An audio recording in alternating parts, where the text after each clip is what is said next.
Hello, hello, hello, everybody. Thank you for joining in. I can't believe, totally on everybody else that I'm late tonight, and definitely not me.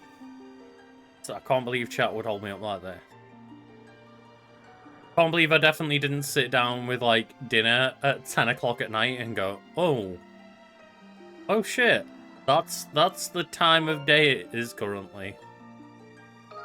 I mean, according to my Google Calendar, I'm early, because, apparently it didn't adjust to, like, daylight saving times very well, so, like, 10 minutes ago I got a notification, like, oh, you're meant to be live in 20 minutes at 11 o'clock. I'm like, yeah, I'll go with that. I'll go with that Google Calendar, thanks. Trying to make me feel better, clearly.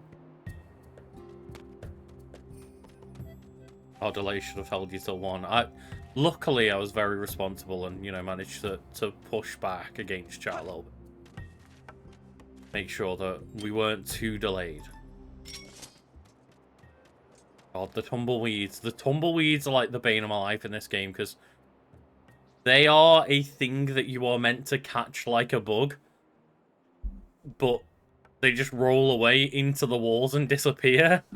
And you're like, great. How do I get a tumbleweed to respawn? Oh, it's luck-based.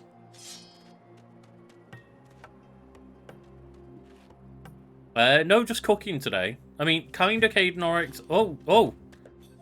Speaking of which, give me the tumbleweed. Like, I was alone with them for most of the day today. So kind of looking after them, I guess, like, distracted me to the point where I ate super late. So partially them, but I don't want to blame. It's not their fault. It clearly is Shat's fault, as we all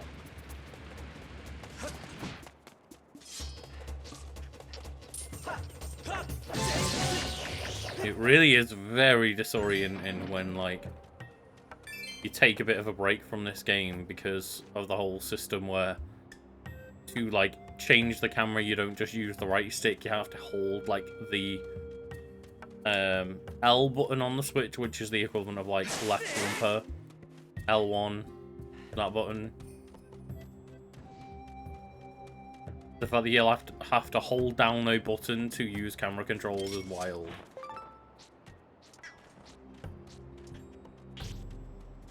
So we're meant to lure these things into walls so that we can use them as little platforms to jump on top of.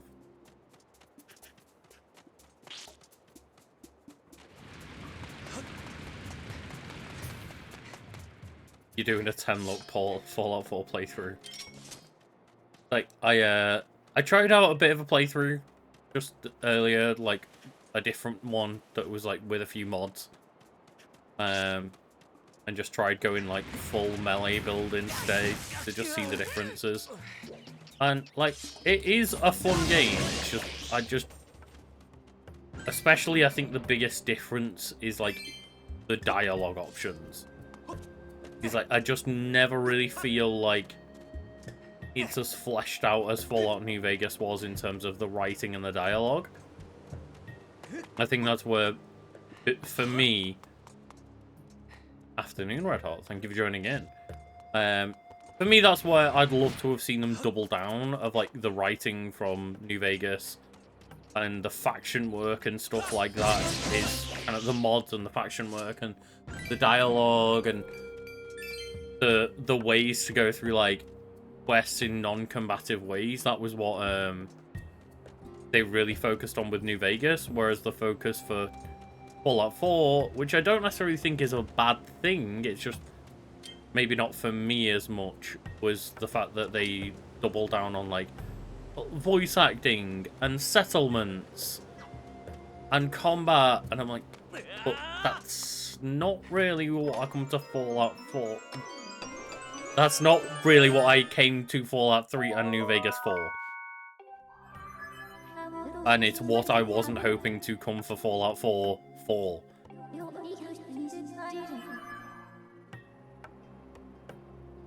An explosive legendary combat shotgun.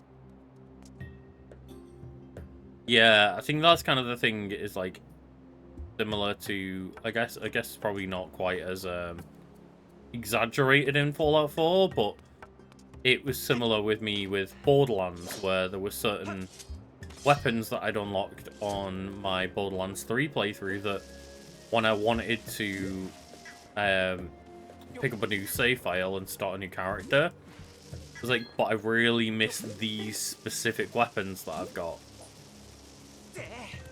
And with, obviously, Borderlands, like, the randomization on the mods and stuff is like, well, I'm probably, there's billions of combinations of weapons. I'm probably never going to get something that's this specific ever again. Even, like, the legendary weapons in that game, they all had mods on them, so I remember, like, the Pocket Infinity was one. But the Pocket Infinity was a super OP legendary weapon in Borderlands 2, I think it was. But it still had randomized elements to it, so not everyone got the same Pocket Infinity as one another. Yeah, the weird thing with that Sim Settlements mod, I could only find Sim Settlements 2 mods. And I don't know if that's just because the Sim Settlements 2 mod replaced the Sim Settlements mod. But I basically went and, like, Googled, like, the most popular console mods, and it was, like, that, and then, like, an unofficial Fallout 4 patch, and an armory mod, and a weapons mod thing. I believe it did. Okay, cool, yeah. So I spent ages being like, okay, I can find Sim Settlements 2 and the mods that are involved with that if you have the DLC, but I couldn't just find, like, Sim Settlements, and that's the one you'd obviously mentioned, and that's the one that articles were suggesting. I was just like, why is this? Because that on console at least, the mod store or whatever it is absolutely dreadful. There's, like, featured mods. There's a search function that's really poor. And then a lot of the other ones, like, most popular, highest rated, but for, like, from today.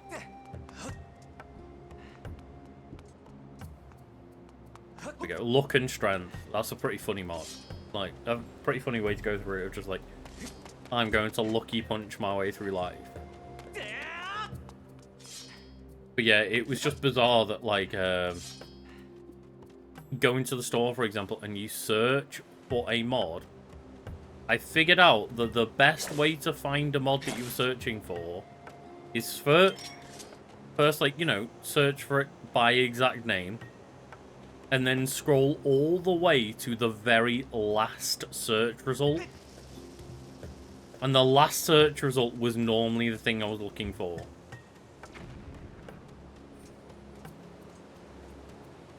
Yeah, I mean, if you want to post what mod you do use on the Discord, I'm sure that would be a fun thing to do to help people out, like, if anyone is returning to Fallout 4. Don't feel like it's homework or anything.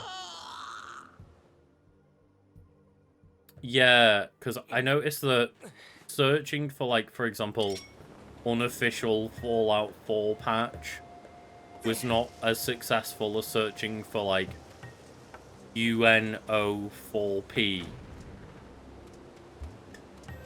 But even when I search for the, like, acronym of the mod, I still had struggles finding the actual mod itself and not mods that were compatible with that mod. And again, I had to go to the very end of the search, and maybe it's just by date of, like, oh, that's the oldest one with this search result. But you would think that the most liked, most downloaded, most promoted mod that everyone uses and requires for compatibility for these other mods would be the first thing that like turns up on the search function. But that's not how it was working, and it was really frustrating. I ended up downloading about a dozen mods, and it took me over half an hour. Just simply due to the fact that the ones that I wanted to find were not the first thing showing up. Even though I was searching for them most of the time by direct names. At least now that I'm lost, we're finding a point. It's tumbleweed. It tumbleweeded for too long. I am wondering, am I meant to go back to Skyloft here and get the upgrade for the beetle? So I'll maybe try that. Because I remember doing a lot of these puzzles with the beetle, but specifically the beetle that has claws, because I'll show it off, I guess, first, before we move. So the beetle right now, if I launch the beetle, it will hit this bomb. But I need the beetle that's the upgraded version with pincers that will pick up the bomb and drop it into all of these platforms.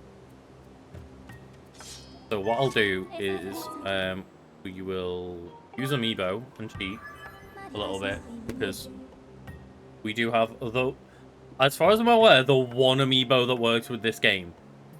So when it says use an Amiibo, this one, which is a very, very nice quality Amiibo, I haven't got autofocus on anymore. I've got manual focus on, so it's going to be a bit blurry, but like this nice little Zelda with the Skyloft, that's like an actually really nicely done, really highly detailed Amiibo compared to most of them.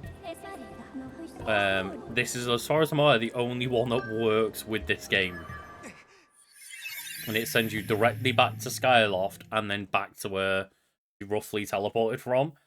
So that you don't have to, like, spend loads of time finding a specific bird statue and going there and stuff. It's, like, basically more of a shortcut than using a bird statue. And I tend not to buy any of the Amiibo for their functionality. I tend to buy them just because, like, I like having them as cheap collectibles, because they're all 10 or 15 quid. I think this one was like $12.99. It's like, well, a bunch of, like, cheap Nintendo figurines, it's a cool little excuse. I think most of them are really poorly implemented into games and not really worth buying for the usage. They look way better than Funko Pops, and they're around the same price. Like, at least they look better than Funko Pops now. Like, the first wave or two, when it was Link with his, like, piss stick down from, like, a literal yellow plastic stick going from his crotch down to the base to provide better, like, stability. Like, they looked really bad, and some of the detail on them was really, like, blurry and poor, and they were still worth like 9-10 quid, which is how expensive they were when they first came out. But you know, they weren't particularly great looking or of high quality or anything. I can upgrade my scatter shot, or my slingshot to a scatter shot. Why can I not upgrade the beat?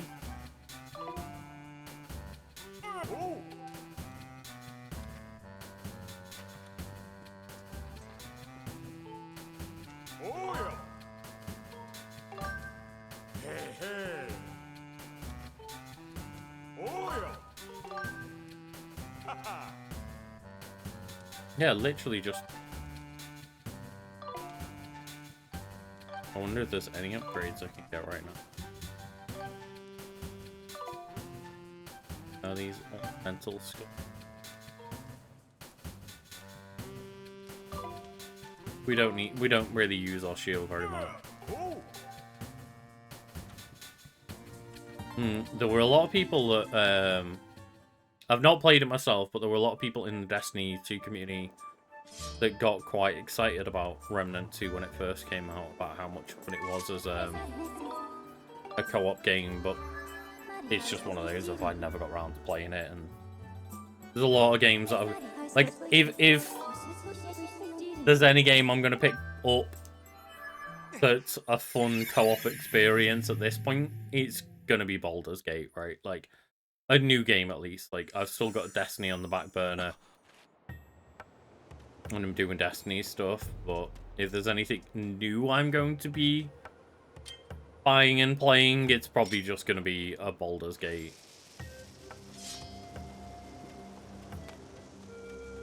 Maybe, like, there's a time crystal.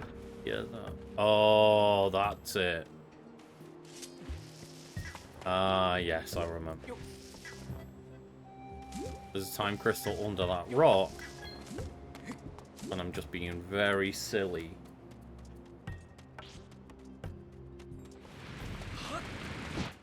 So we want...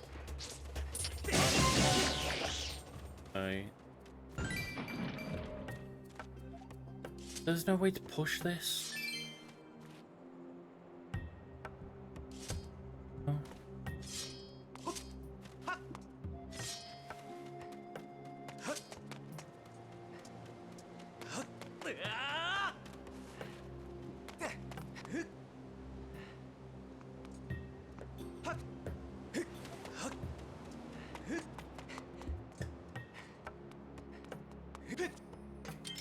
Yeah.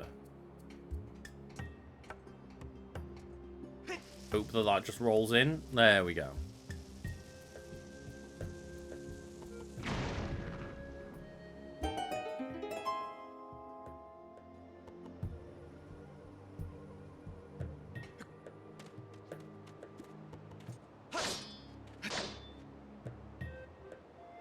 Playing your first Dark Urge run as a morally good character. Isn't the point of the Dark Urge playthrough to not be a good character? I don't particularly know, but I thought the point of that was like that you had to kill people or something.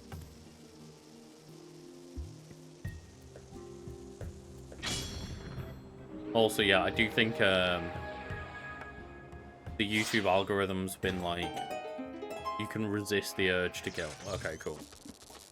That's a cool gimmick for it then, yeah. Yeah, the YouTube algorithm's definitely had, like, some weird goings-on lately. Of, like, I've noticed both running a channel and as a viewer that it's almost fully leaning into showing old successful content and no new content to me. It's, like, all just stuff that I should watch again, nearly uniformly, and I've noticed that, like, yeah, Fact Fiend is getting recommended to me again, but like Wiki Weekends has just seen a bit of like a not a decline, but just it's like steadied off when we were on a pretty good like steady growth period. It's just kind of gone to like pretty much a straight line on our analytics the last couple of weeks, and it's like April did see an algorithm fix, quote unquote. And I'm just like, what is this fix? Because it seems to be like, yeah, only watch old successful stuff, never new. Also, hi Carl. Thank you for popping in. It's like, it's just one of those weird things of like, yeah, I've noticed that trend of like, well, all YouTube is doing is being like, hey, do you want to watch these, like, old successful videos that you've already watched again? And oh, that's how we get the hook beetle. I knew that I'd use the hook beetle for this part of the game, but I thought it was just like a modification that you go and actively get, but this makes more sense now. I did remember correctly, I just remembered the wrong way to acquire the beetle. But yeah, it's literally led to me just, like, basically not watching YouTube over the last month, really. Like, hence why I ended up doing a rewatch of The Office, because every time I'd turn on YouTube, I'd go through my recommended shit for, like, 5 minutes, and just go, like, it's not suggesting anything interesting to me. So, I guess I'll just, like, put The Office on in the background instead. And that's obviously why I did a Wiki Weekends episode on The Office, because I've been watching it again in the background, and, like, He just, yeah, literally I just turned off YouTube and haven't been watching it much last month because apart from for going to sleep, I don't want to just keep rewatching the same things I've already watched. I don't know if it's like that they seem to think that they'll get more viewers by just telling people to watch the old stuff again, but I don't know. It's always a very surreal experience trying to explain to people that you're a creator on YouTube and you have no idea how the algorithm works still, because they always change it and they never give you insights. They tell you like when things are doing well and when things are doing badly and are very open with your own analytics, but they don't ever tell you how they've changed things behind the scene to make it maybe, you know, work better for you. You have to rely on these people who figure it out themselves, essentially. I mean, I don't know how it is as a HD collection, but Devil May Cry 1 is a kind of cool mix between, like, Resident Evil and character action, and then Devil May Cry 3 and 4 are excellent and pretty good in that order. But, like, Devil May Cry 3, still fantastic game. Devil May Cry 4 is very good, but the second half of the game is you going back through the first half of the game as Dante instead of Nero. So like, I always play the first half of 4.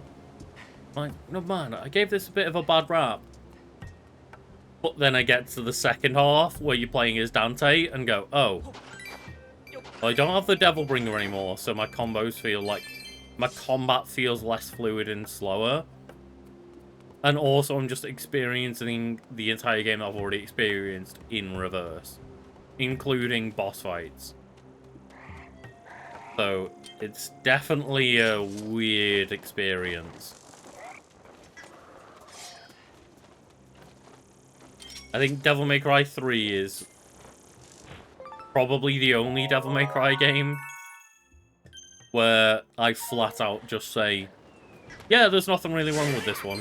It's all great.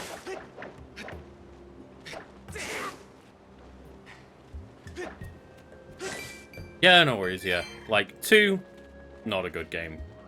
2 is just not a good game. But 1 is, like, a cool, different experience with, like, a lot of, like, cool, weird gothic elements, and then, as I've said, with 3 and 4. But, yeah, then, like, Devil May Cry DMC Devil May Cry. I've only played through Devil May Cry 3, like, 1.5 times. Depending on how strapped you are for cash, I'll probably say that it's worth 12 quid to play through Devil May Cry 3. I know Carl, if he's still here, it would be like, hell fucking yes it is. It's still one of the better character action games overall, and it's still the most finely tuned of all of them. In terms of, like, the combat probably works a bit better in Devil May Cry 5 at this point, but you never have to play a stage as fucking V. I hate playing as V in Devil May Cry 5, and a lot of people will disagree, but that's my personal preference. I hate the playstyle of V. I like playing as Nero and Dante in those games, but that means there's 1 out of 3 characters I just don't like playing those stages. And then DMC Devil May Cry, like, had a lot of problems that were kind of ironed out in the Legendary Edition, or whatever it was fucking called. Like, the Game of the Year Edition, Legendary Edition, whatever it might be. Special Edition. But the problems with DMC Devil May Cry are all, like, the tone and the characters are all completely not Devil May Cry.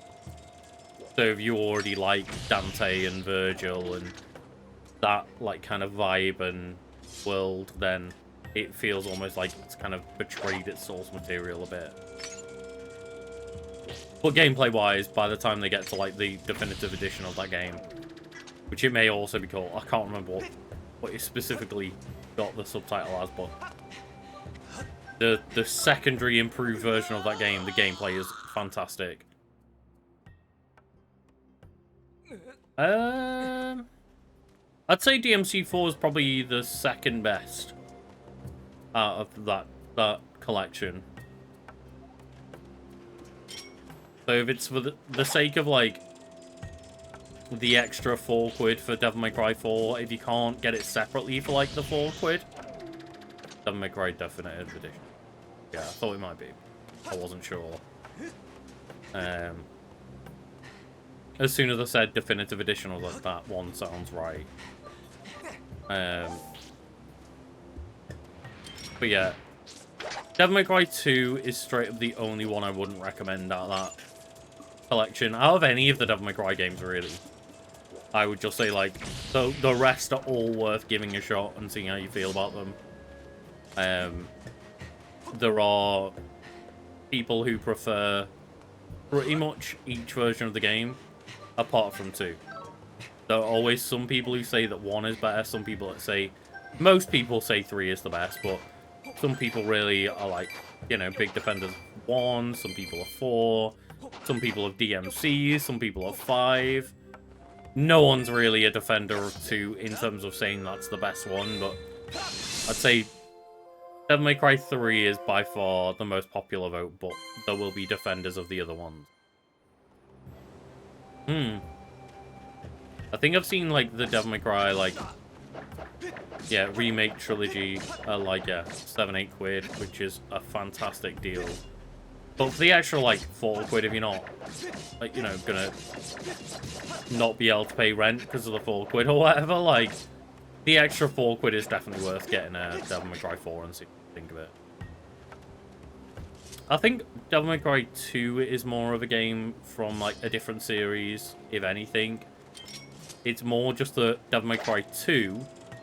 I think a lot of the complaints were, like, in the playtesting, that the game was quite difficult and complex. So they solved that, quote-unquote. Oh my god, I'm just instantly in the sand.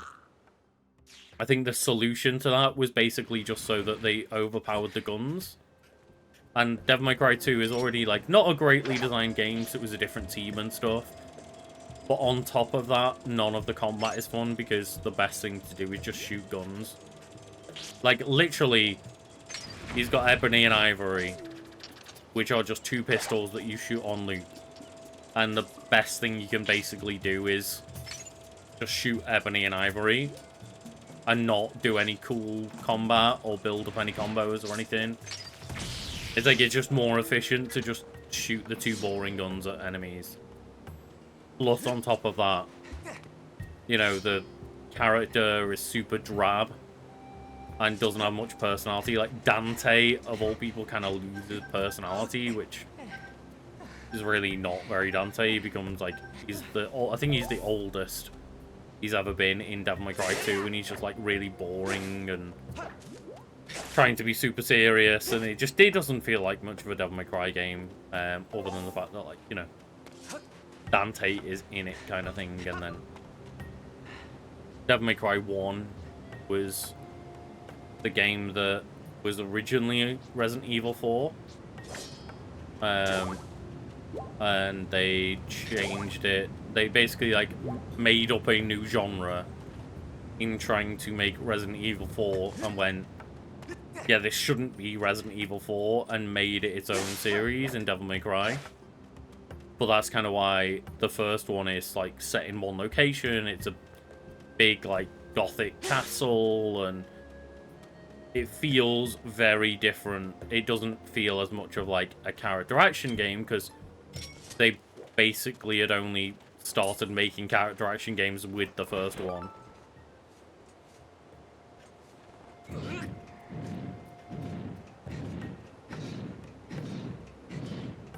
Yeah, I mean, if you've played a bunch of Metal Gear Rising Revengeance since trying out Devil May Cry 5, I can guarantee you will do better.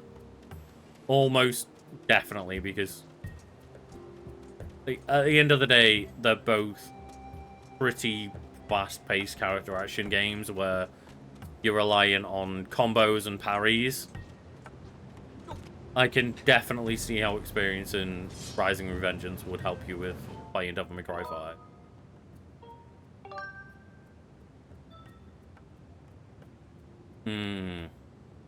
Yeah, Xbox has got a lot of sales on at the moment.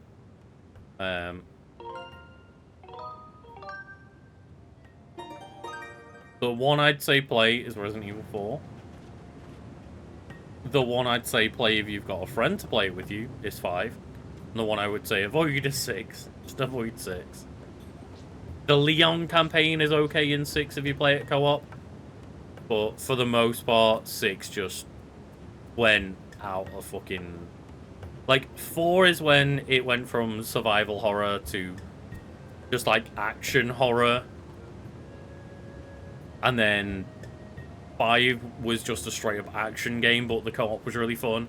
And then 6 went completely into, like, just complete Michael Bay territory of, like, not really respecting any of the Resident Evil source material anymore and just make it a big bombastic explosion act thing.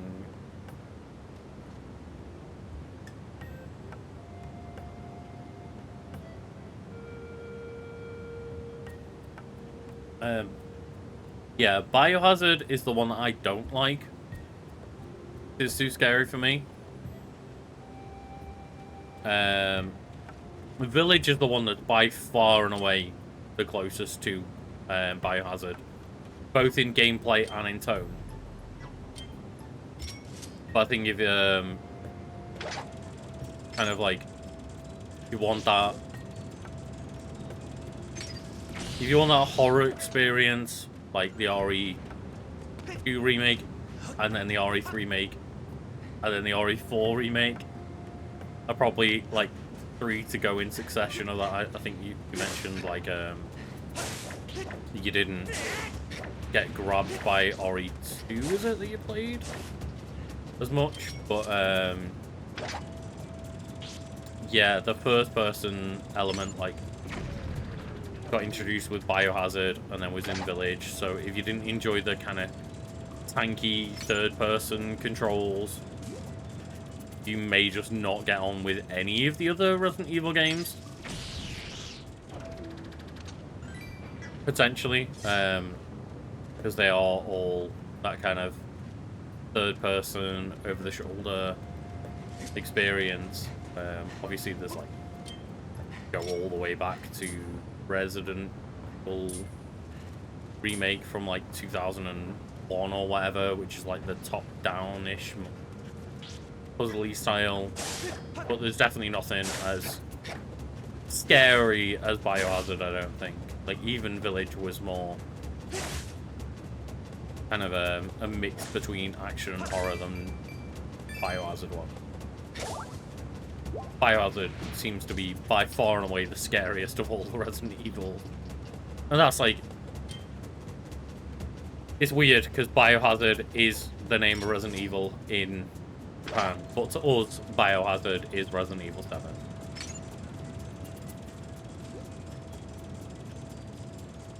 Yeah, like, if that's the case with not being the biggest fan of 2 remake, it might be quite hard to recommend any of the other options available. Of like Resident Evil 4, 5, and 6 are all third person, over the shoulder, kind of like action horror games. Aren't necessarily scary, but they do have elements of horror, like RE4 the most. And then kind of RE2 remake was probably the scariest of the 3 like current modern remakes they've done. And like 3 and 4 get a bit more actiony, but all of like RE2 3 and 4 remake and RE 4, 5, and 6, they're all that third person, over the camera style, similar gameplay wise. So you wouldn't necessarily find the same like joy you would out of those as Biohazard.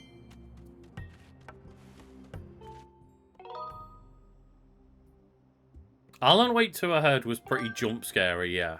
Like, a little bit psychological horror, but mostly kind of jump scary. And no, Shadows like played a lot of Outlast, and then there's the Evil Within 1 and 2, which, yeah, I think are trying to like emulate, like trying to make a more scary version of like an RE4 kind of gameplay thing.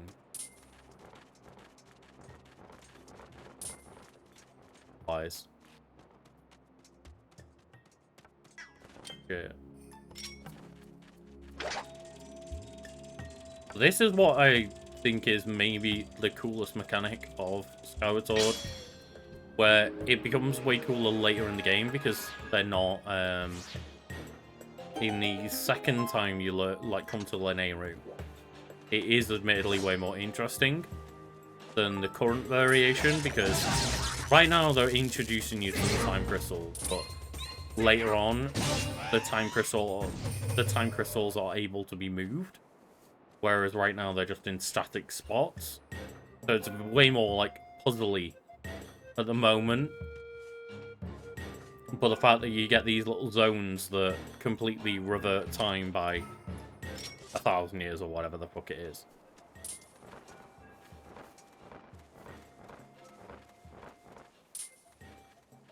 Yes. Yeah, it's that classic thing of like, You play the game a lot, but it is a speedrun, so you don't necessarily play the game a lot, skip the game a lot, but you are very familiar with Outlast.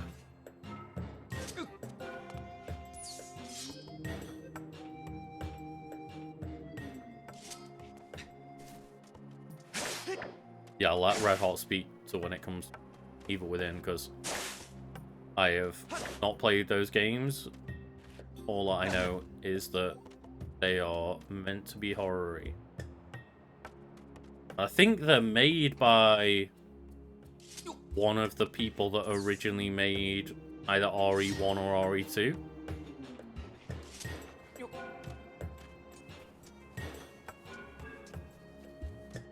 I think it was Shinji Mikami that made Evil Within 1 and 2. Pretty sure they made, or helped make, obviously, not made. Whenever I say this, but like, I think they were one of the heads on one of the first 2 Resident Evil.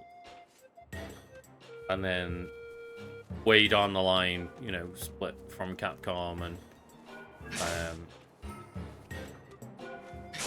made Tango Gameworks, say? I think it's Tango.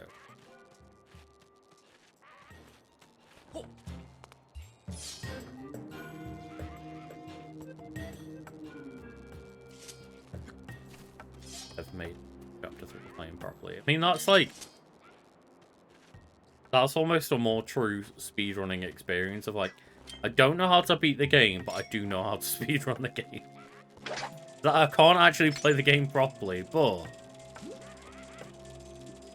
yeah, they went on to make Hi-Fi Rush, which is just like, okay, another game I need to really play, but like such a wild swing from the, like, the people who made Evil Within 1 and 2 then make this like anime action rhythm games. Fair play.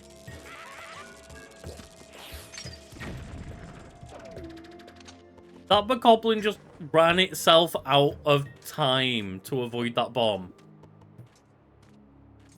Like, it saw the bomb getting dropped by the beetle and ran out of the zone of the time crystal and turned itself back into a skeleton. I don't, as far as I'm aware, that I don't know of any games that use that gimmick. Yeah. I like that thing is Hi-Fi Rush is just on my list, but there's very few games that I like. It's not very often that I sit down to play a game and I'm not doing two things at once. Like, nearly every single time I play a game, I am playing a game and watching a TV thing or, like, a movie or YouTube or whatever. Like, it's really not very often that I sit down and just play a game or just watch a movie or just watch anime.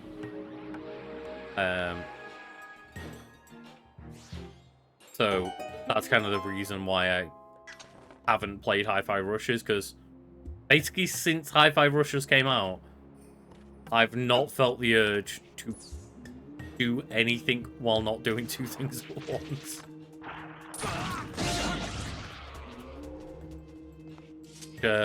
Doesn't say much good for my attention span, but I guess that's where we are in 2024. Is like I very, very much struggle to like sit down and just do one thing.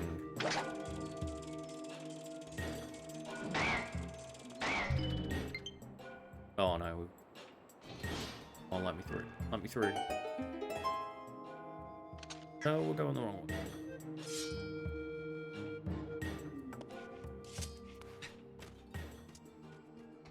But that's the difficulty now, is like, you know, in the space of what, like 10 years or so in the UK, we've gone from the regular price of a game being like 40 quid back in the 360 era to in like 2014 they kind of became 50 quid, which was okay ish. It was a bit of a tough build, but like the jump from that to the 70 quid game from like this generation is like, oh well, now like the thing that I think of a full price of a game in my head, it's like nearly double what I think of it. In my head, still a lot of time, well, the game's like 40 quid, right? And it's like, no, it's basically double that. Like, the amount of actually like games I could pick up for like a tenner on sale compared to, well, I guess I could just buy this one full price game and just not play anything else for a while. I know a lot. I've listened to a lot of Americans on podcasts be like, man, it's so rough going from $60 to $70 this gen. I'm like, try going from 50 to 70 when last gen we already had a price hike anyway. The fact that in 10 years, or less than 10 years, I've had my games go from 40 quid to 70 quid. Like, it literally means if it weren't for Game Pass, I'd be playing half the games that I was in the past.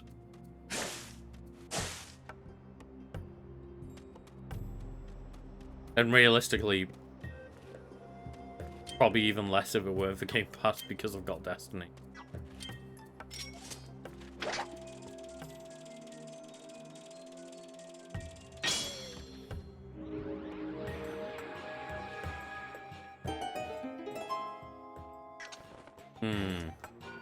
Yeah, there are obviously other sites you can go to. I know a friend for the longest time vouched Shop 2, which I've used like one time and was fine. And they're still like 10 to 20 quid cheaper on a lot of games. So it's not like there aren't options, but it's one of those things of, okay, but when I say that there's that cheaper option used to exist, but instead of it being like, oh, the game's actually 55 quid on Shop 2 instead of 70, it used to be that I could get a game for 35 quid instead of 50 quid. CD keys as well, yeah, that's another one, yeah. Like, those are two sites that I've heard a lot of people use, claim to be trusted. Between Game Pass and Jenna getting PlayStation games, I don't do buying games that often, apart from just like Switch games. So I don't tend to find myself like actually committing to buying many games anymore. Which again, you know, something to be very like happy with, and probably another contributor to just like the fact I'm still able to play a lot of games.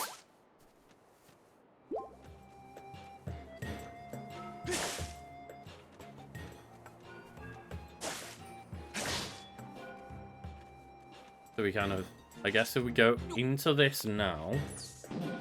Oh, hello. There's a little robot here. Thanks for helping me. This is the Temple of Time. Within it is the sacred gate of time made by the goddess. My job is to control the outside of the temple. If you want to reach the gate of time, you'll need to pass through that door. Lanayru mining facility and the Temple of Time are connected underground. Lanayru mining facility is right here. So we have to figure out how to get into the mining facility to then get to the gate of time later.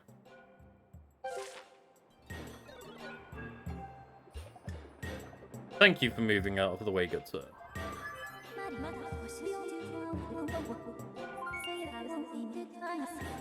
So yeah, that robot like has shown us what past territory looks like, so that you can put 2 and 2 together.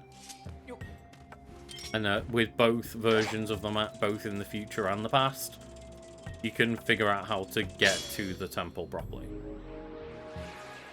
But now that we've moved this a little bit forward, we now get in again.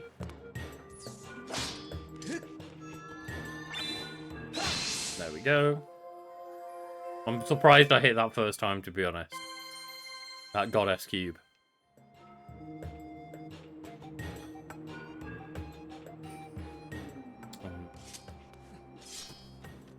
Time crystal nearby. I guess we can try and reactivate the...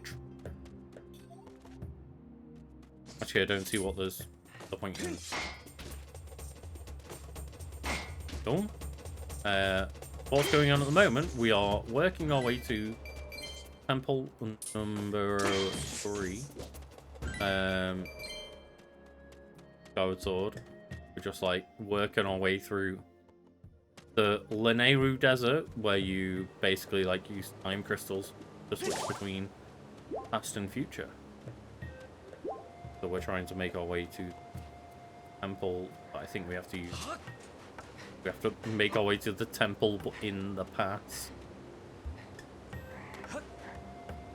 Oh? Oh, hello.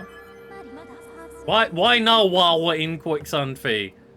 This is not the time. I can confirm that you will not be consumed by the sink sand in this current position. I suggest verifying your location on the map.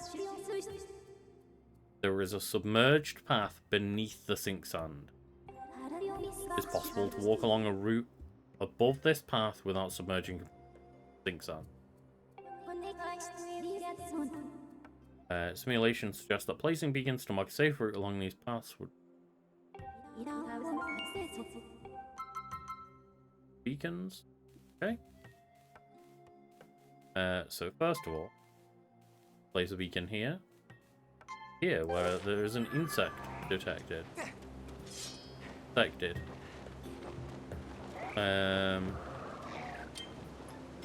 So... Oh, hang on. No, Jesus Christ, that noise. See, underneath where we are on the map, it tells us, like... That's perfect way to bug catch. Well done, Lane. A dragonfly, it's not a Dharma. Dragonfly. I'm used to, in Tears of the Kingdom Breath of the Wild being like, oh, that's a dragonfly. And it's like, no, it's a Dharma. You fool. I don't know what that is, but okay, it looks like a dragonfly to me. I don't know if there's the difference or not, but whatever. How do I remove a beacon? Oh, okay, just hello. So we do beacon and a beacon. 3 up to. I think when it's got like the thick line around it, like that, it means that we can't go up that side, and when it's got the open side that we can. Yeah, that looks right.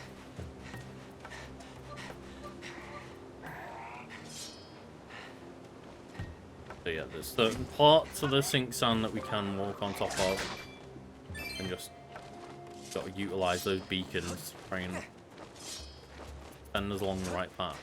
And this like dried out grass is kind of helping us along the way as well, giving us that little visual clue. Oh, I kind of remember this thing.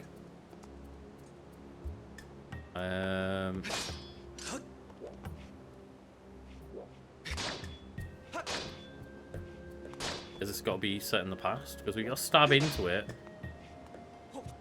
But maybe we have to be in the past to do it. Let's just heal up. That nice little heart. Let's make sure we get some sausages while I hydrate.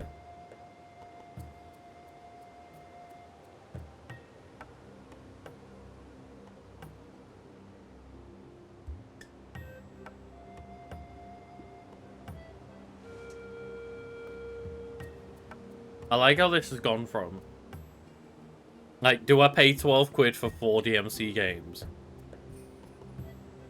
To do I pay £50 for Baldur's Gate? But out of everything I've heard, as much as I've heard people say that Cyberpunk has gotten better and that the DLC is very good,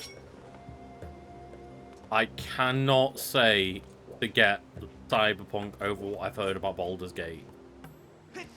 He's like, everybody I know that's played Cyberpunk has been like, yeah, Cyberpunk's kind of, you know, very good now and is what it kind of promised it should have been when you play the DLC.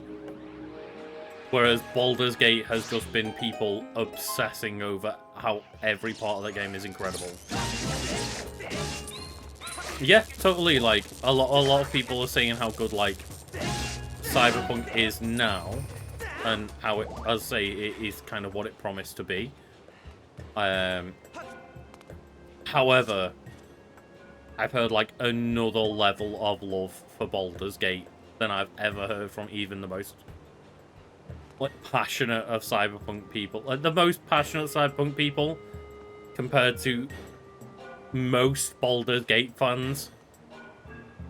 I would say that Baldur's Gate is the one that's a better bet, even if it is a little bit more money. That's what I've gotten from 2 games. I have not played, but heard a lot of people talk about, is that,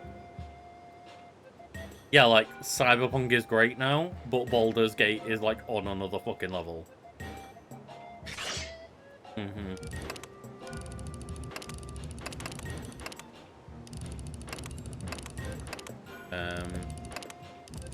I don't know where we're meant to turn this.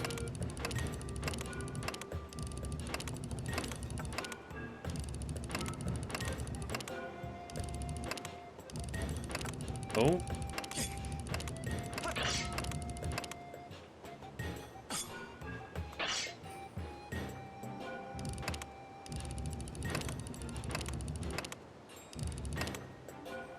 R is push in.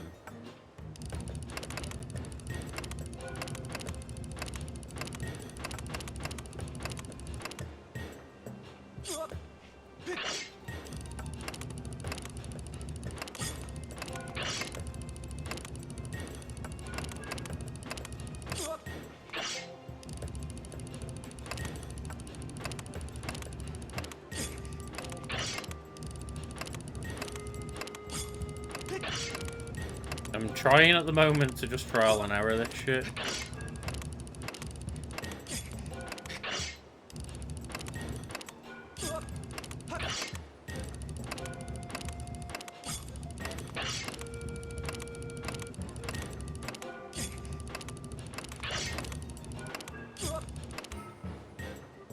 Okay. Trial and error is bad.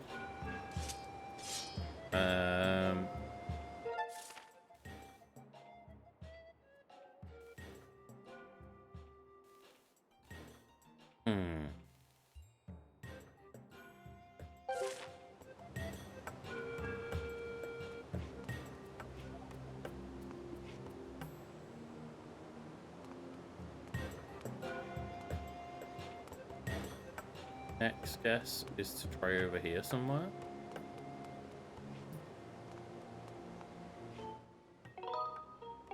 And then save here.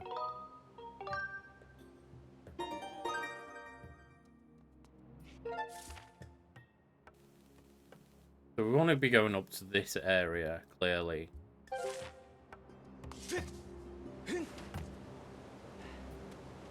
Right down here. On that way.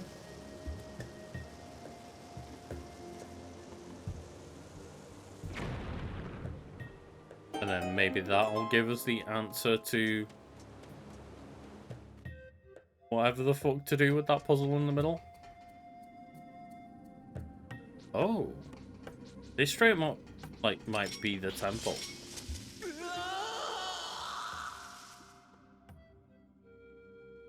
There's some sink sand right there.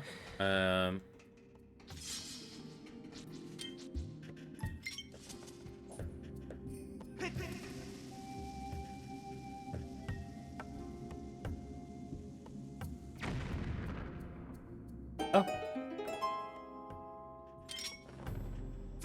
Unintentional, but I guess that also works. Yeah, I don't. Oh, okay, let me change my.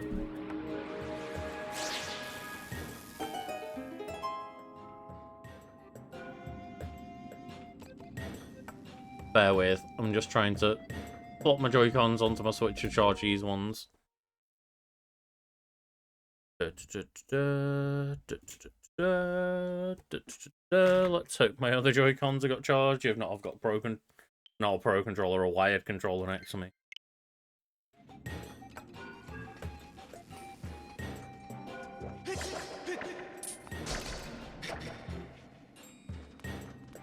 I'll just leave them to it.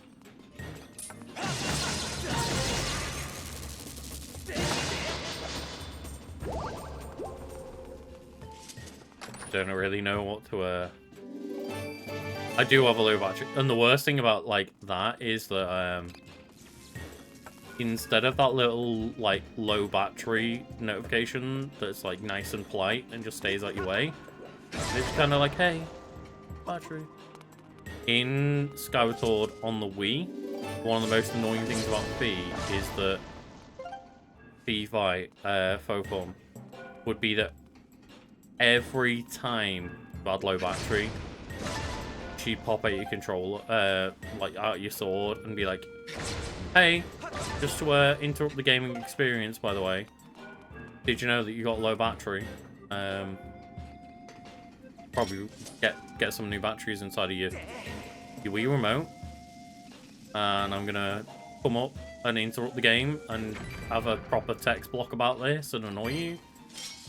And at least on the Switch version, it's just like, yeah, you got a low battery. It's fine. You'll figure it out.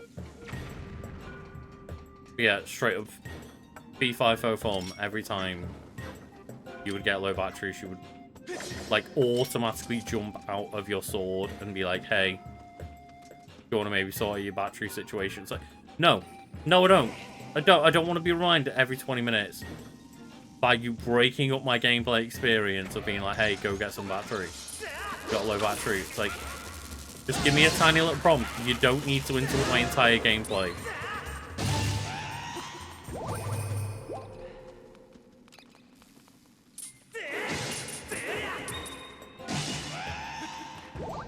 Get these stealth attacks on.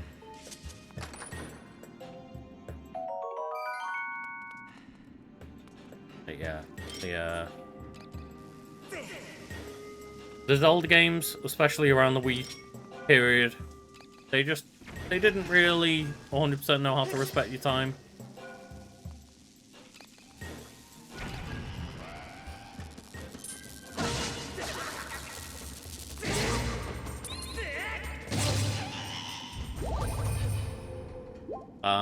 So I have to put one of these. Oh. I think we have to.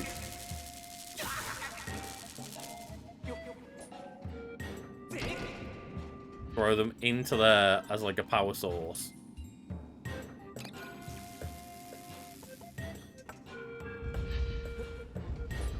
just have to do it when they're being friendly. There we go. Yeah, I think, I've never heard of Behold 2, let alone played it. But I think it's always a good idea to be like, oh hey, well if the game's going to be on sale for another week or two, just like, I'm going to give myself a couple of days to think about it. Like, if you're trying to be clever and frugal about it, I always think that's a good recommendation. It's a clever way to be. Like, if you've got disposable income and don't need to give a shit and want to play a game, like, I fully also endorse just getting the game. Like, for example, you know, one of the recent ones for me was, like, Final Fantasy VII Rebirth of, like, fuck it. I like this game enough where I actually don't give a shit. I'm gonna pay full price for it. Most games I wait for to go, you know, at least half price. But yeah, with that one, I was like, no, I'm happy this time, like once or twice a year, just being like, fuck it, I don't want to think about this purchase. I want to just get it. But I try to just make sure it's not every purchase, right? And again, if you've got disposable income, why not make it every purchase? I ain't gonna judge people.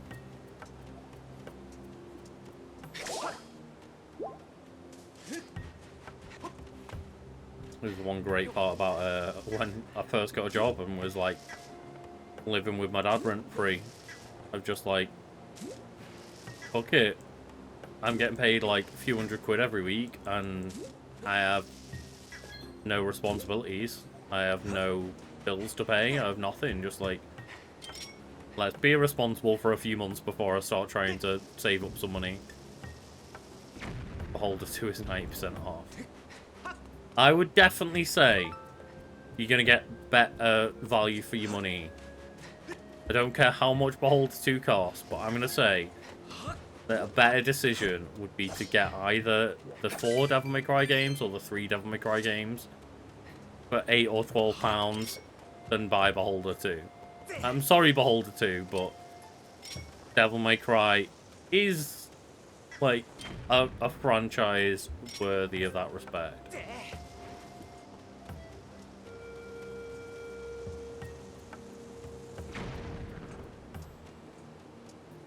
God damn it, no, no. This will mean with the tumbleweeds. Of like, they'll appear randomly, so you don't know when to actually look out for them.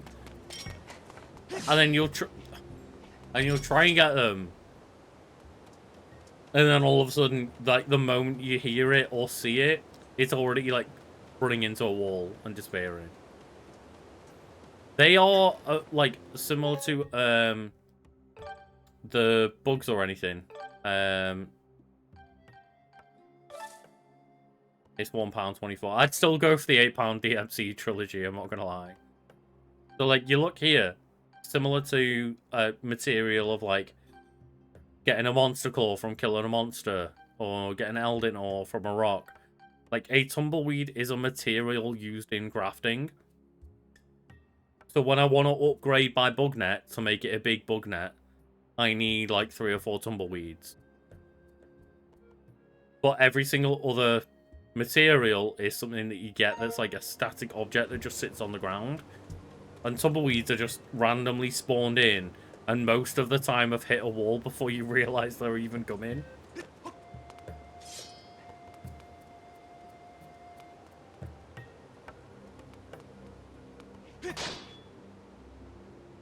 Okay, so we know where the first...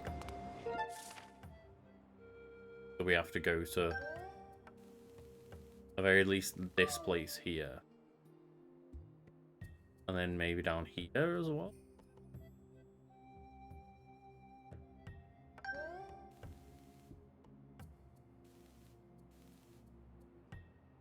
Build ourselves.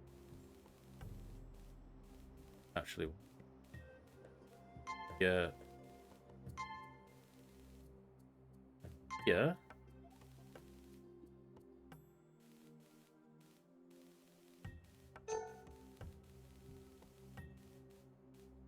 Yeah.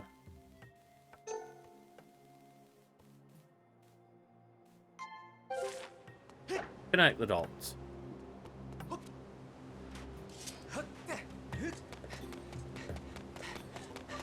Gonna be very literal.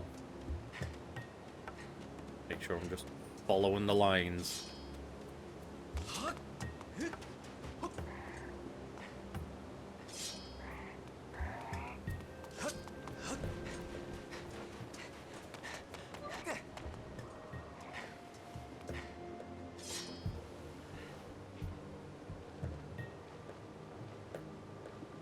Take a left.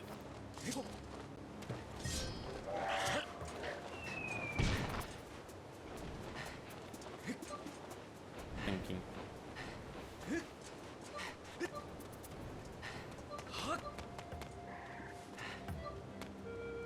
If you want to play an FMV game, if you haven't played though, I believe at least some of them are on Game Pass, of like the Sambala ones of what Her Story, Telling Lies, and Immortality.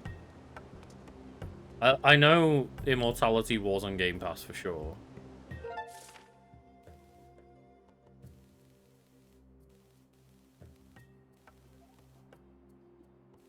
But basically any of those are good shouts.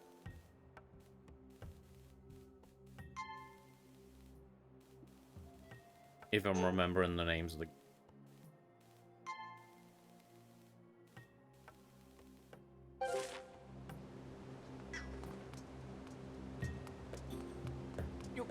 Oh, it's not even singing.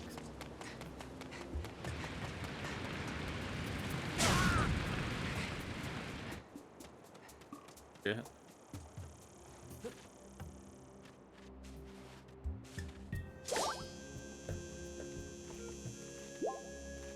Oh. Ada. No.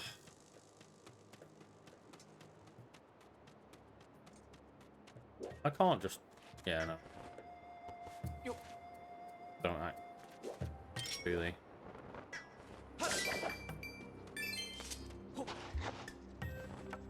Oh.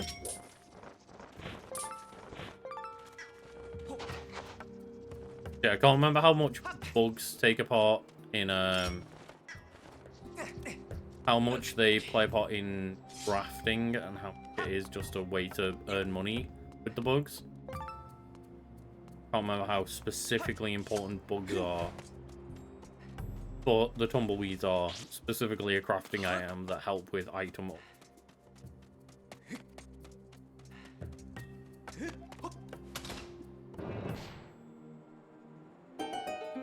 To be fair to Xbox, that I think is 2 different games, right? Because there is like Tony Hawk's Pro Skater 1 and 2. And then there's Tony Hawk's Pro Skater 1 and 2 HD. And one of them was like a really bad remaster on PS4 and Xbox One. And one of them was the really good like PS5 Xbox Series version. It might have even been a 360 and PS3 remaster that was the bad one. But there have been 2 Tony Hawk 1 and 2 remasters. And they are very different games and very varying in quality. And it's like, there was like Tony Hawk's Pro Skater 1 and 2 HD. Then Tony Hawk's Pro Skater 5. And then Tony Hawk's Pro Skater 1 plus 2.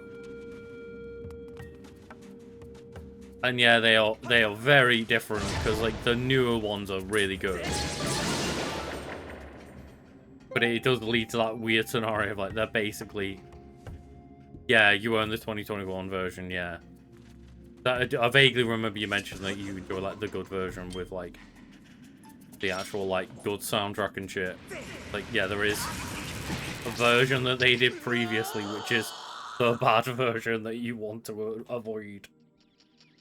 It's a very weird situation with Tony Hawk's of like they put out essentially the same name game twice, but one is awful and one is great.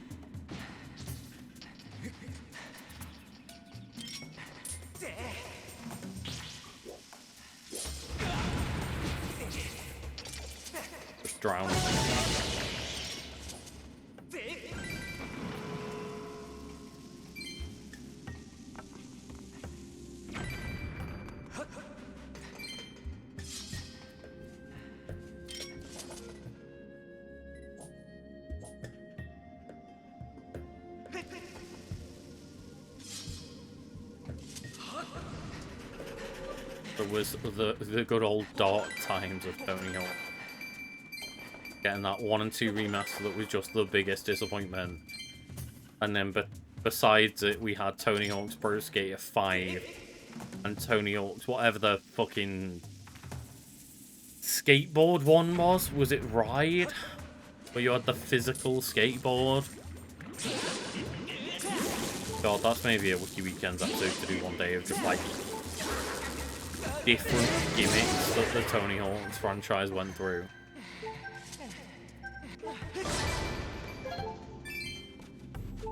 Or just different games, because it was like there was Tony Hawk's like just downhill or something as well. And yeah, there was just that weird time where it's like, hey, I tell you what, do you want to like stand on this weird electric skateboard with motion controls on it, where you pretend to ride a skateboard? Yeah, I guess it was probably a very Wii Fit inspired. It's just like we're gonna take all these people that are playing like Wii Fit and doing the weird mini games on that, and make that a Tony Hawk skating game instead.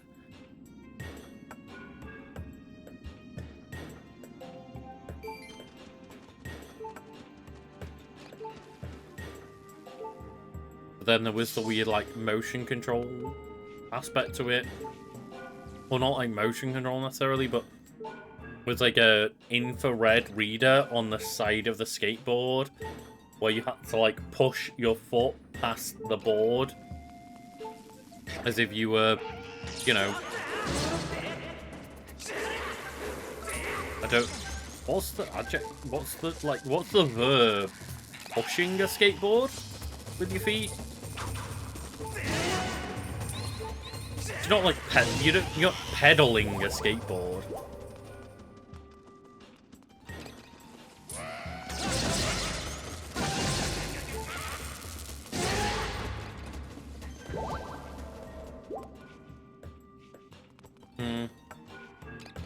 It's just weird because like you're pushing it with like just your foot. Yeah, kick off or push off. Yeah.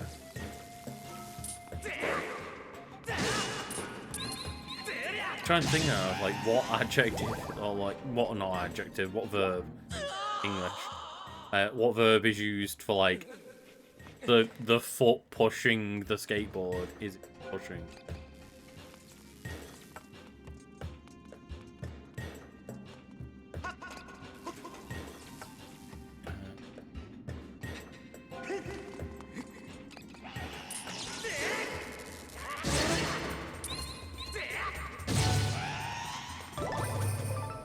That's the weird thing though, is like the like treadmill stuff, like the VR treadmills and shit, sound really promising on paper.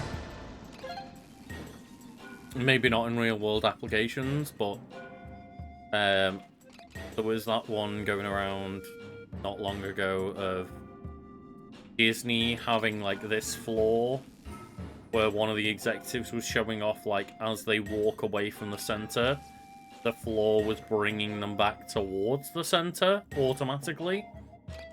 And yeah, at the time, when they were showing it off, like, the guy had to walk super slowly on this thing that slowly dragged them back. But if instead of this, like, restrictive experience of getting strapped into a specific, like, VR treadmill, that you went into like it wouldn't like, I'm not gonna replace the floor of my living room with that shit, but if you went into a VR experience and it was just an entire room where the floor could traction you back to one space, that would be cool as fuck for an experience.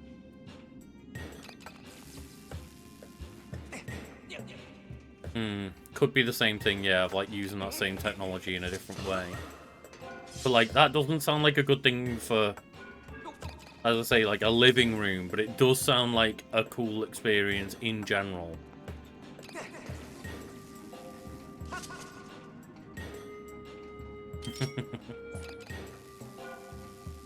'40s, '50s music. What music are you listening to? I'm curious. Like, obviously, like, are we doing like going like Sinatra and stuff like that? I'm not the, you know, it was 80 years ago. I was not born. I'm not the biggest timekeeper of 40s and 50s music. I'm not very aware of like who was and wasn't around at that.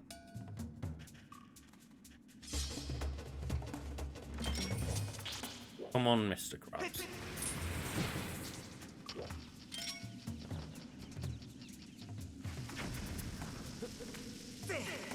Shit. Oh, shit. Oh. I don't know where he should have.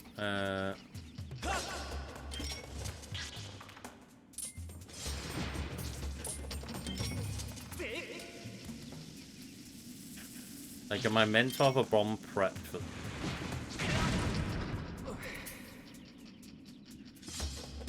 Ah!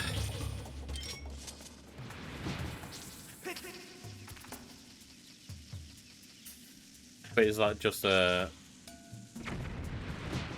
Wait, what? Actually do here?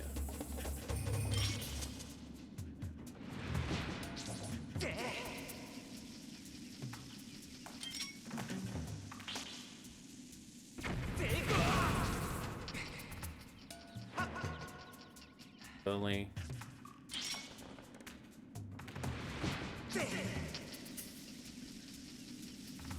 But even then, the bomb just drifts away.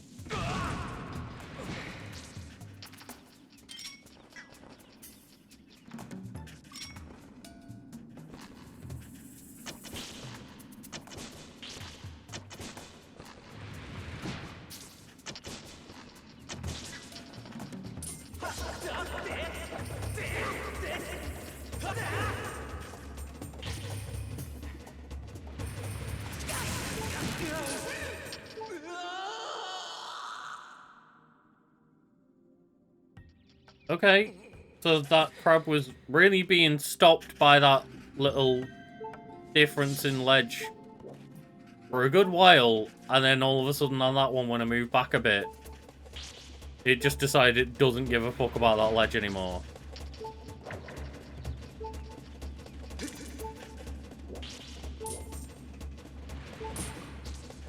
That's what I mean. Like, it's getting stopped. And then it just isn't. It might depend on the angle it's coming at it from.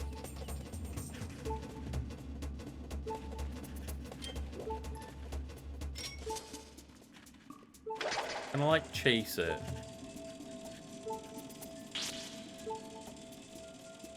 Doesn't get scared by the beetle.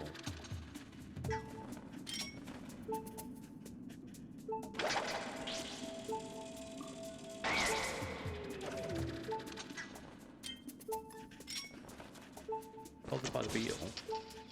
Gets stunned by the slingshot.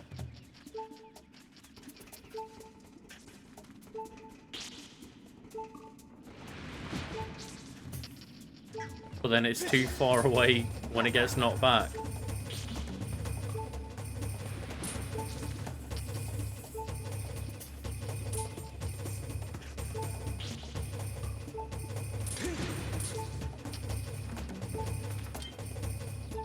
Am I meant to just let it be far away enough that it doesn't notice me and bomb it? Is that the answer?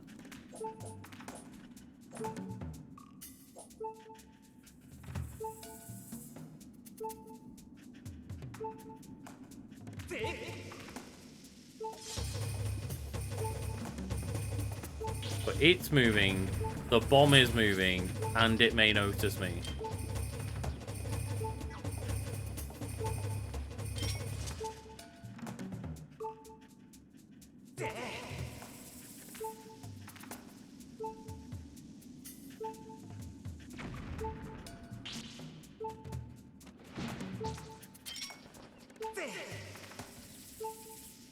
Go on.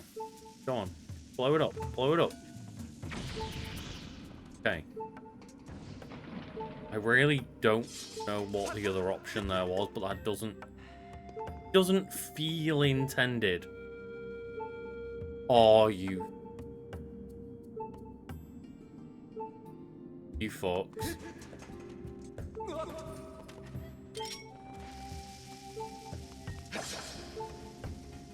I don't have a power source on this side. What am I missing here? Slingshot. Slingshot in some way.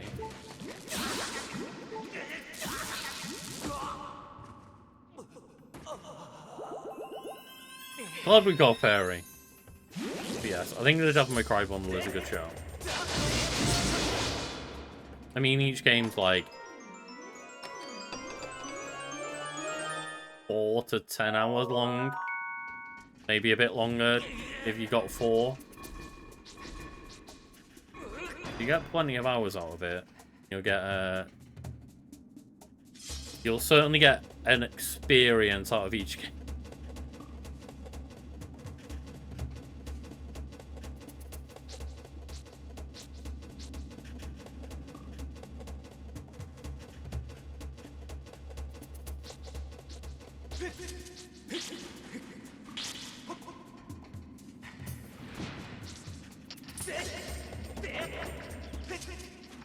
So what? I meant to lure the crab.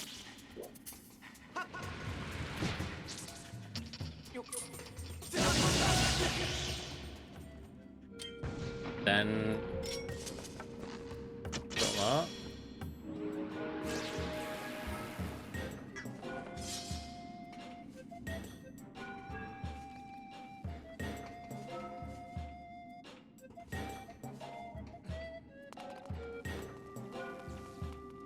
I mean, like, if you actually intend to play through even just like 1 and 3, and then obviously you've got 4 as well, like, even if you completely ignore 2, you should easily get like 20 hours out of that combo. With just like 1, 2, and 3, even if like get through those games pretty speedily. I'm fairly certain each game is, let's say, like, at least a 4 to 8 hour experience.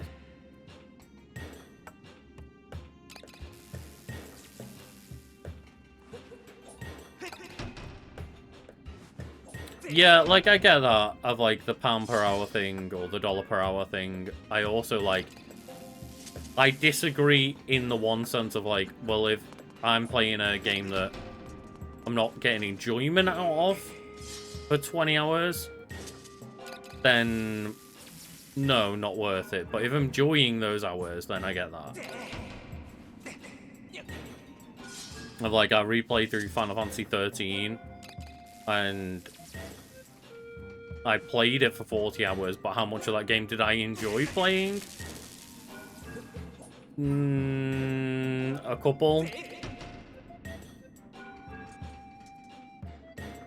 This was like a year or 2 ago now, but like whenever I did go back to that game, like, yes, I spent many hours in that game. Did I enjoy any of it? Not really.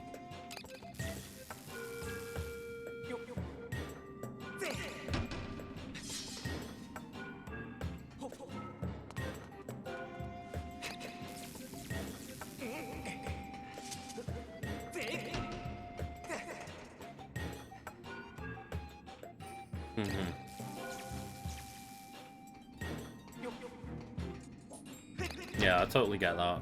Of like, have I played this console or this game enough to like justify how much I actually realistically spent on it? Maybe not.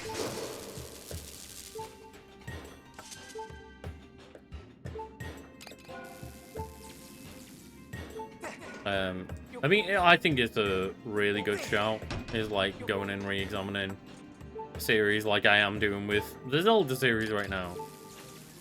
And man, like, I was there of like, I gave Final Fantasy 13 a really bad rap.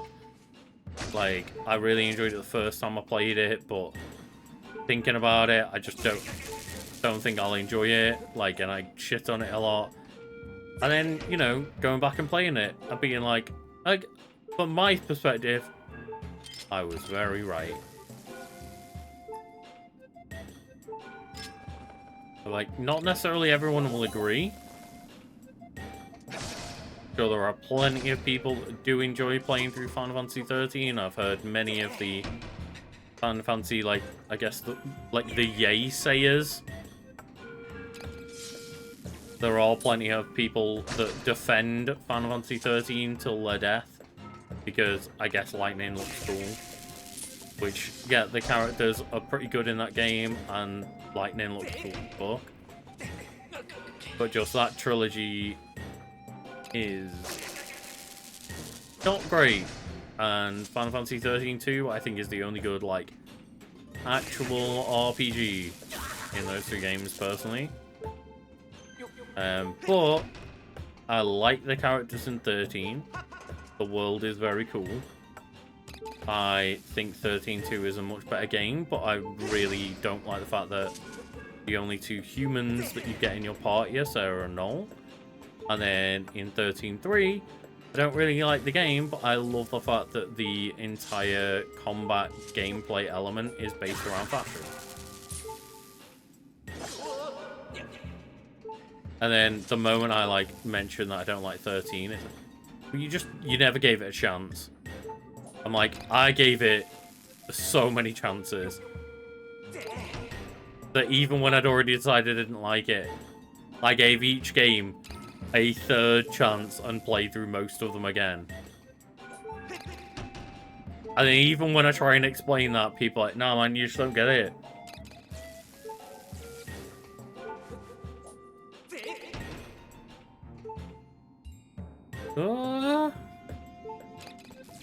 Don't play the game. Oh. I mean, I'm not finding a good way to play this game right now.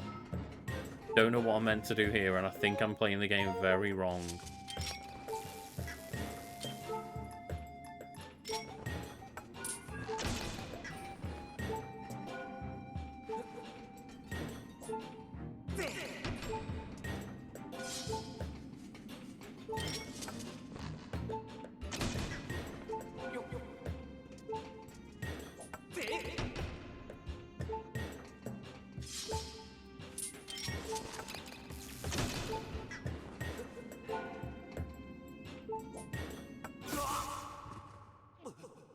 Yep.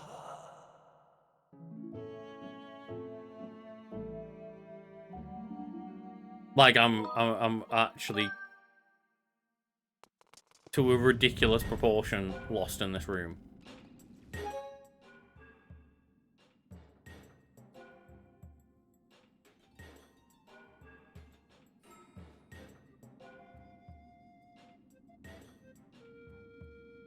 Yeah, Alex, you're probably right.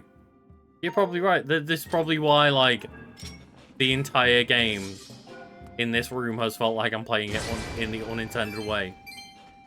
Is that I can probably just carry those little fucking balls with the beetle. You're right. You're almost definitely 100% right. Yeah, it's probably just carry it with the beetle. And I'm being dumb. Did I lose all of my... I lost my fairy and my potion and everything, yeah. Okay, cool.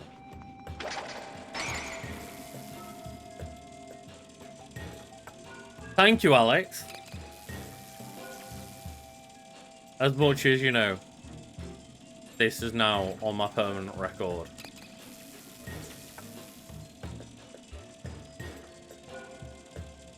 I mean, I think it's like...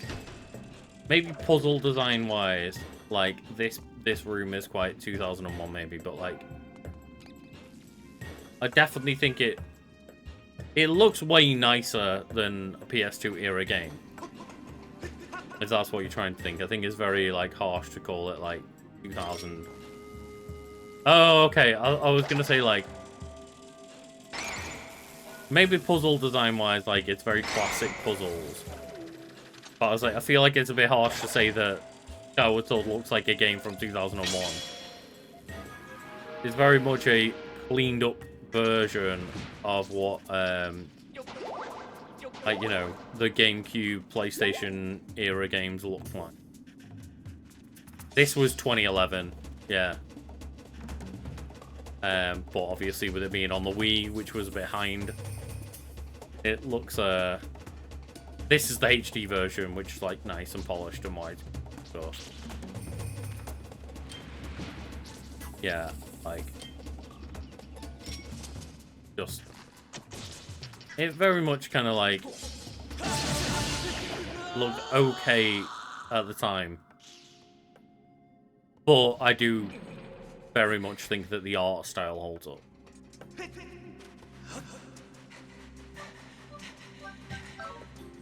Yeah, true.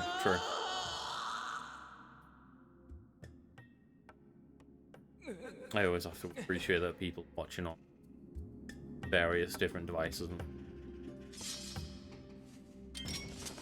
But yeah, like, it's one of those of, it looks very, like, 2005 to 2010 kind of era, because, yeah, the Wii was not very powerful at the time. Like, but the art style holds up and is very, like, I think, really, like, pretty super damn clean.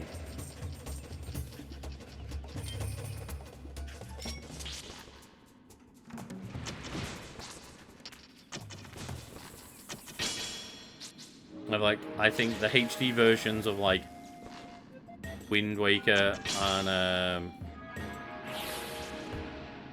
the HD versions of, like, Wind Waker and Skyward Sword specifically, less so Twilight Princess, because they tried to go for less of, like, the kind of artsy style. But I think both of them hold up really well in terms of just, like, actually being able to just have this art style that's scaled really well with going into HD and being polished up, whereas Twilight Princess still, I think, looks like a much, maybe not older game, but like, it doesn't hold up as well, I don't think, as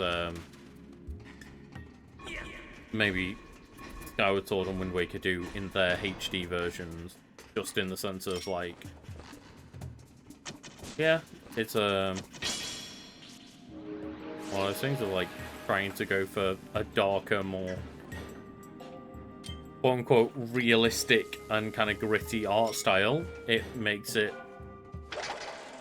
harder to hold up over time because technology progresses. I did figure that you'd enjoy, like, the kind of gothic castle vibe of the MC1. Shadow, yeah, and, like, that's one thing that kind of I figured that you would probably just gel with, because it is a super cool setting. I think it's, like, maybe the strongest setting the Devil May Cry series has to this day. It's just that really cool gothic castle.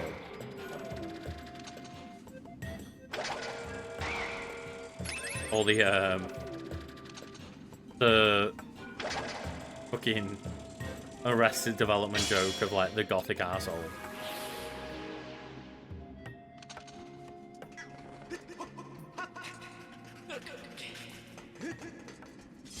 No.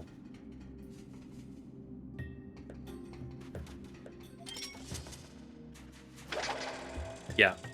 So the camera is one thing where it's super weird because you can tell the Resident Evil inspirations. Because Devil May Cry 1 had the kind of more, like, fixed camera angle perspective that Resident Evil 1 through 3 had. So that's where you can kind of get that tone and idea that, like, yeah, this is just an old Resident Evil game that got turned into something else. Because Resident Evil 1 through 3 had that fixed camera angle. And you just walk from room to room, and then your controls get messed up and stuff.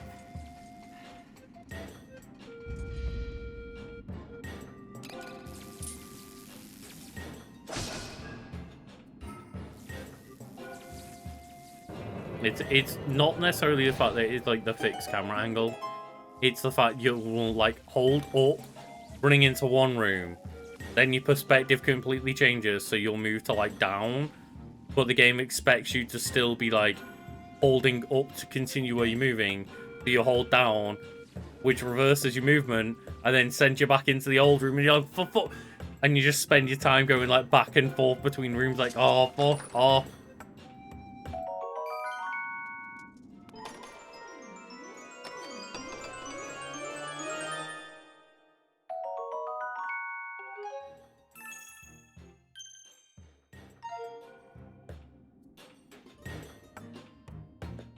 It is funny, but it is a problem I know very well.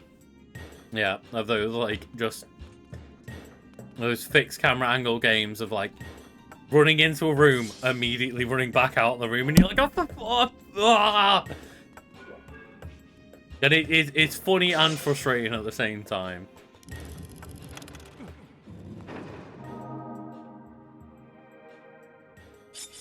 Of, like, the game's trying to be almost cleverer than it is. Smarter than it is. Where it's trying to help you get past that frustration by changing where you're moving. But you see the perspective change and naturally want to change it yourself. So it's like the game's almost trying to help you too much. And you auto-adjust anyway and fuck yourself up because of it.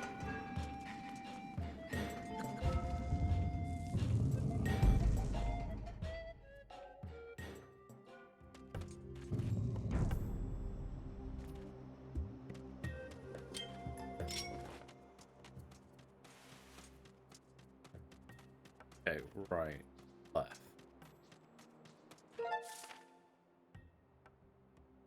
Been down. Yeah, I mean, that's the weirdest thing to think about, right? Is that as far as kind of gaming had come at the time of reaching like 2001 era gaming, you've got to bear in mind that Ocarina of Time in 1998 was, I think, the first game that did the auto jump from a ledge. I think. I may be wrong in that. And if it didn't, apologies to everyone in chat defending, like, I don't know, fucking the Harry Potter game that came out earlier than Ocarina of Time that tried it. But at the very least, Ocarina of Time was one of the first games credited to, like, do it well. But, yeah, literally a couple of years beforehand, games hadn't done auto-jumping off of ledges properly. And they were still figuring this shit out. That's the thing, is, it works in Ocarina of Time. So I can't remember whether it's Ocarina of Time was the first one to do it, or whether it was the first one to do it without making you want to rip your eyeballs out. Yes, I have a great amount of nostalgia for them. I grew up playing them as well. But they were shite. they were shite.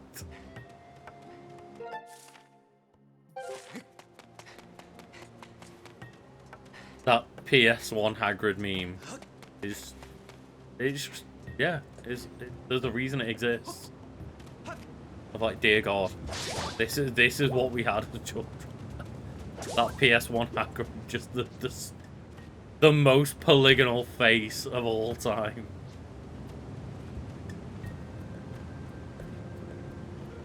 Right, so we can't get up there without a claw shot. So I don't think we go this way. We get the Gust Bellows here.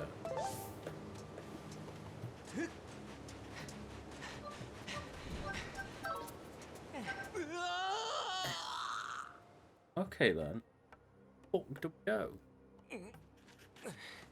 I'm almost certain we get the Gust Bellows first.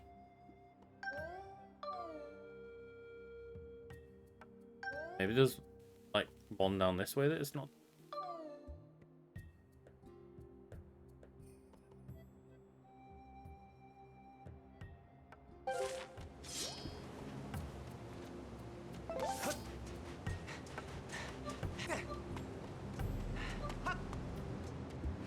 like an entire cup of polygons that don't exist. And like they were great and awful, but they, at the time, you know, licensed games as they often do, they fulfilled my need as a child to go, hey, look, I am playing as Harry Potter. Isn't this fun? And the answer was no, it's not fun. But guess what? Like, it was Harry Potter and children are fucking idiots. And even the ones I consider the better games of, like, the Quidditch World Cup game. I won't pack and play Quidditch World Cup. That was not a fun sports game. That is a bad time. That's a bad experience. It's very boring and repetitive. But man, I played so much Quidditch World Cup. I love the shit out of that game. And it just was not very good. It wasn't very bad. But it wasn't very good.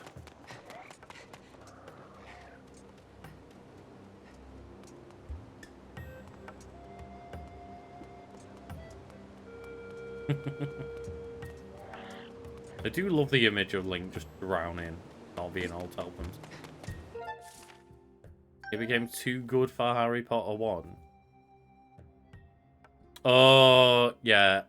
I don't remember about the PC version of Harry Potter, but I do remember there being a really bad flying section in a Harry Potter game.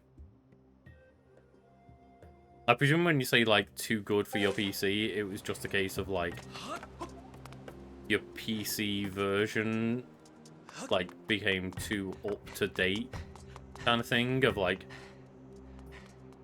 oh yeah, games from, like, running on, like, Windows 96 don't run on modern consoles or any, modern PCs.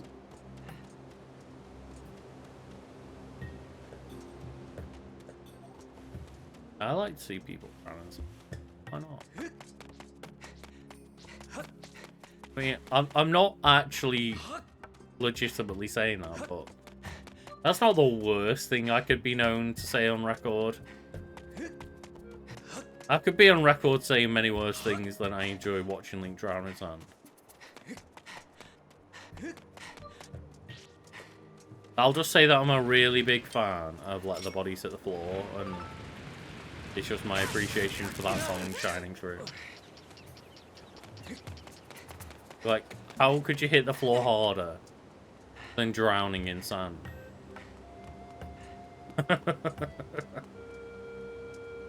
Like, that's Link let his body hit all the way to the floor.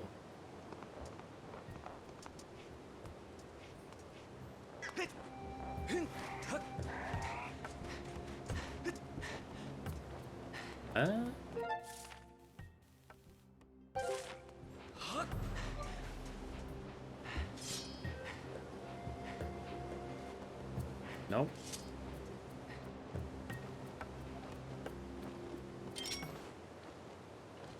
No, no, no, no, no, no, no, no, no.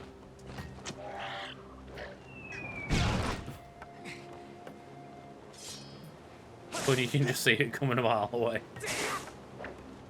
I'm not equipped.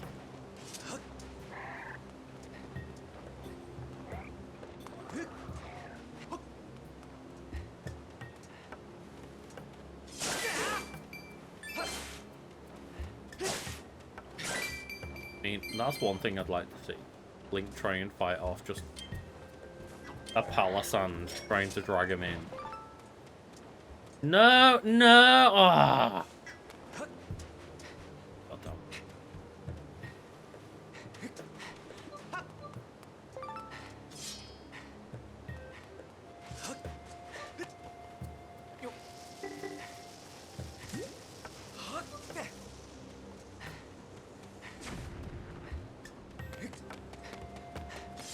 Alright. Don't know where this third place actually belongs. Because don't have access to anywhere that's like claw shot available as far as I'm aware. I don't think we can get the claw shot yet.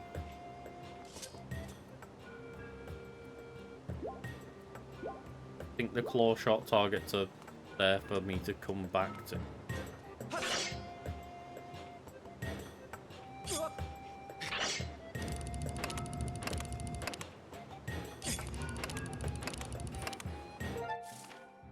So it's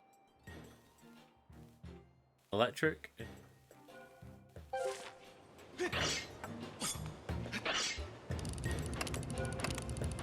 For the first one.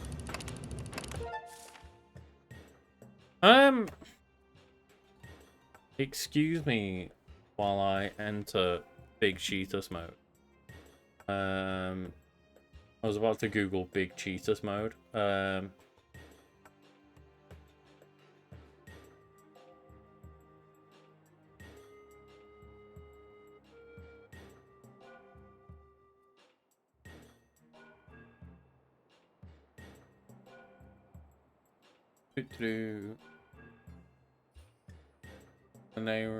The generator.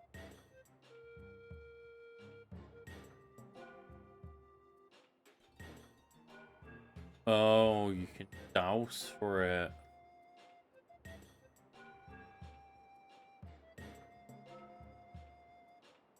Ah. Yeah, that's what I'm missing out, is that I'm not doing the dreaded douse. How the fuck do I unlock the douse? What? Yeah, in Devil May Cry, the way that the attacks and stuff all work is like when you go through stages, you collect red orbs and use the red orbs to collect new abilities of your own choosing, like double jumps, new attacks, combos, stinger, whatever, etc., etc., etc., etc.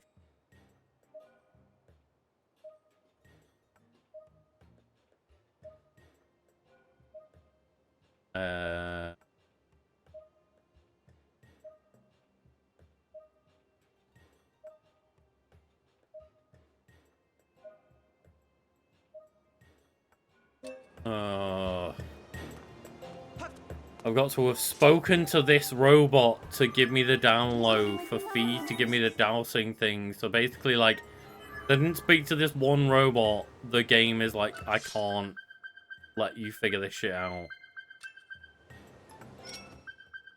I know where the power generator is. I can see that more.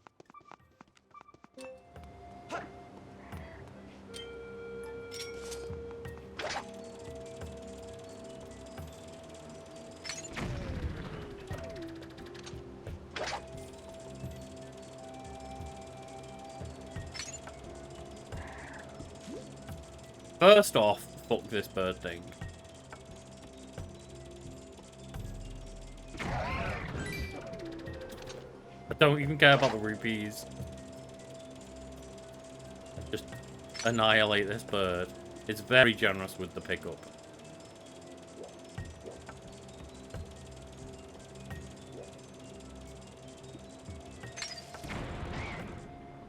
That activates Time Shift Stone.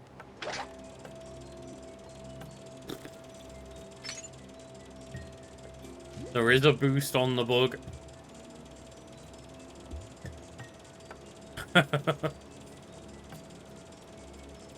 I mean, like, my little beetle's like, you know what? Fuck you. I'm taking a bomb straight to your face.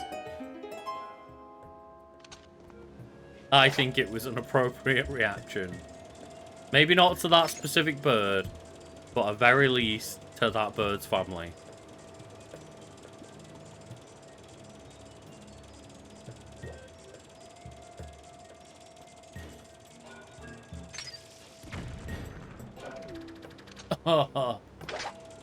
Yeah, there is a boost option available to upgrade on this beetle, but I don't know if we've unlocked the materials for it yet. So right now we just have to deal with deadbeat beetle. Going along, just trundling. There we go.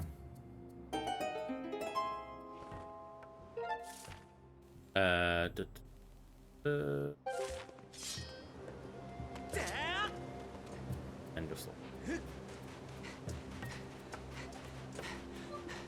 the secret third generator. Of course we should have known about. It's definitely visible in any way other than speaking to that one robot. Dear God.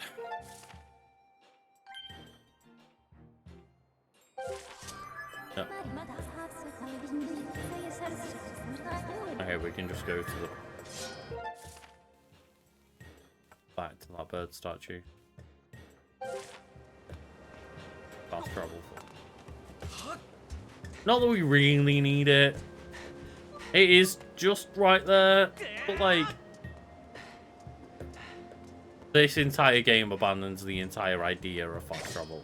Is more the problem. Hence why they literally gave you the amiibo. And the one thing they could think of to make the amiibo, like, worthy of existence. Fuck off. Seriously, Fee. Like, the one thing they could think of, quality of life-wise, to, like, make it worth having an amiibo was giving you fast travel. They paywall fast travel.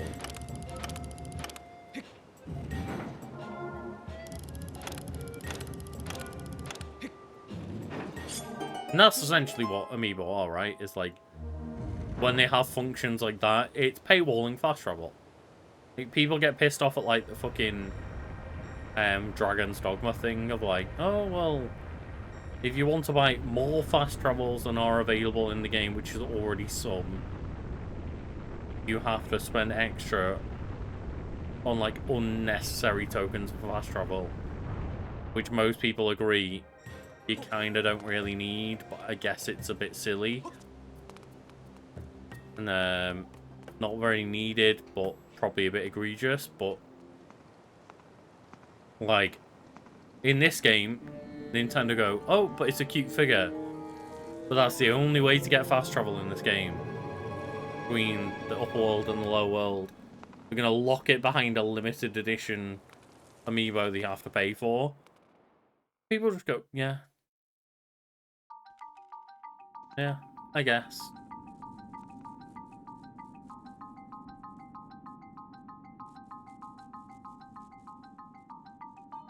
And I think it is nearly 1 o'clock for me, so I think it's a bit late to start an entire dungeon. So I'm gonna save this for next time. I think, funnily enough, this, from the looks of it, is maybe the place I got to last time. No, it wasn't. It wasn't. That's a lie. Because last time I got through the next segment with a big sky whale for sure. I remember that part. So I was about to say, like, oh, we look like we're in desert areas on both of my playtimes. Back from 2021 when this game came out. Jesus Christ. Where I gave up. But I've got, like, 4 extra hearts. 4 extra hours of playtime. And I remember seeing the sky whale thing. Which is a massive spoiler. Like, there's a sky whale up. I thought I was like, oh, I gave up the game about this part last time, but I didn't. But when I played through Skyward Sword HD the first time when the HD version came out, did not finish the game.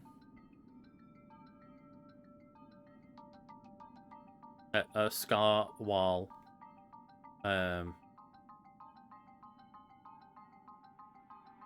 It does exist in some manner, but that won't really give away the meaning that it has to the game or anything. I'm really sorry. You joined at the exact wrong time. Hello. Thank you for joining. I'm literally signing off right now. As we just like got to the entrance of a dungeon. As it's like 1 o'clock in the morning for me nearly, so I was literally just signing off. Apologies for the poor timing there.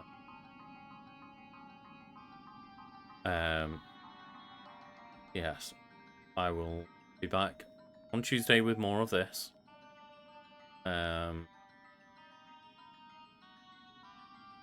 Don't know 100%.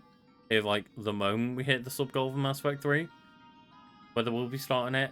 I think that would be the case if we do it by next Monday. I think. But I don't know where Carl's going to be living day to day because he's moving house. So that's kind of on Carl at the moment.